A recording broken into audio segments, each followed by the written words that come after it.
first day of the prep week? I thought it went excellent. I thought the guys were locked in and tuned in to their assignments, and not many busts on offense. And defense and special teams did well as well. So, good day all in all. I know on Sunday you said, look, I just wanted to get him out here for a little bit and kind of remember how to play football again. Right. Did you see that carry over into today? Totally. I think the last couple of days, how we approached it, of just getting them back the first day, getting the lift in, and then the next day, getting them out here moving around a little bit and trying to get them mentally in tune back into what we're doing, what we do offensively, and in all three phases, rather. And I think it helped them tremendously coming out here today. It feels like we haven't skipped a beat. Trey Ford, I mean, it's another day for him to throw the ball. This is his second day. How's he looked? He looked well. He looked really well.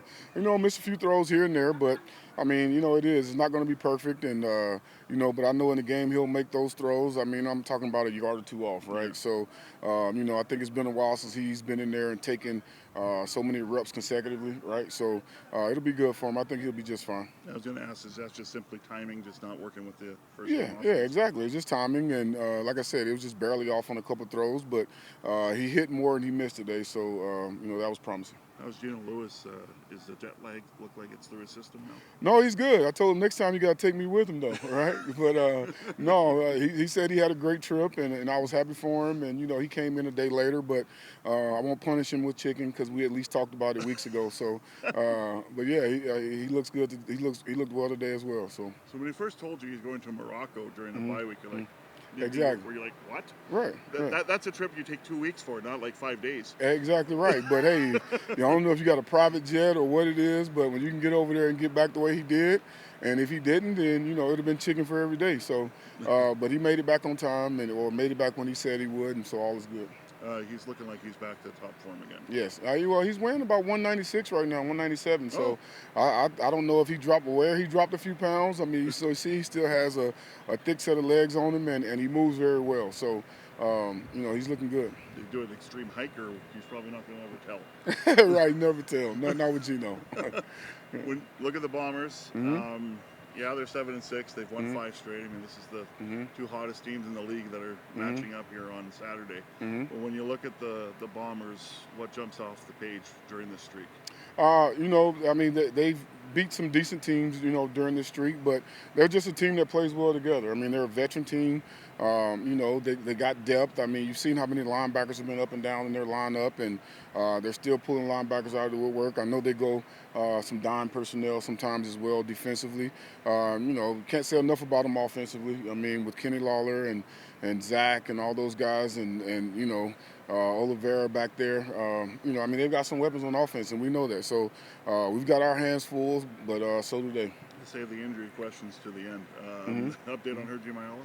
Hergy still, I think he's going to be week to week for us. Okay. So we'll see how it goes. We'll keep, monitor him on a day-to-day basis. But as of right now, I think it's week to week. And Javon Leak?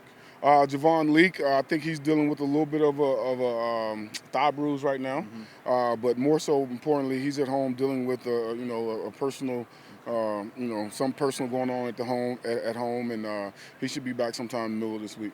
Okay, the depth you have at running back. Right. Kevin Brown.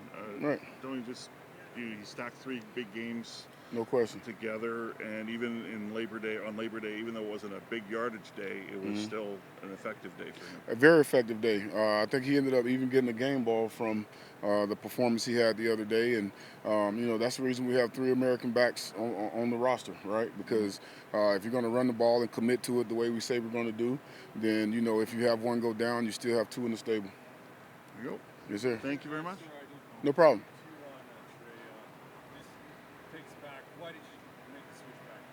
Well, because we had already made the switch to Trey, and I think he had gone 1-0 for us, and then the second game was against BC. I think we ended up going 2-0 with him as a starter, and we had already committed to him being the starter. And unfortunately, he got injured in that game, and we wanted to give him time to heal and recoup and get better. And once he's back, we're going back with what we originally started with. Yeah, it definitely makes it tough. But at the same time, like I've said, McLeod's a pro. He understands what's going on. He understands the business and how things goes. And, McLeod's going to be there for us if we need him, right? And if and when we need him. At some point, we'll need him again. So you always at least need two guys that are more than capable of going out and winning you games.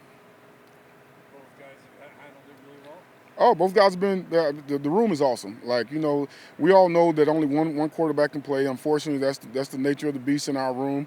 It's not like a receiver room or a DB room where you got 5-6 guys playing. So it's just it's friendly competition, but I think all those guys want to see each other do well. Awesome.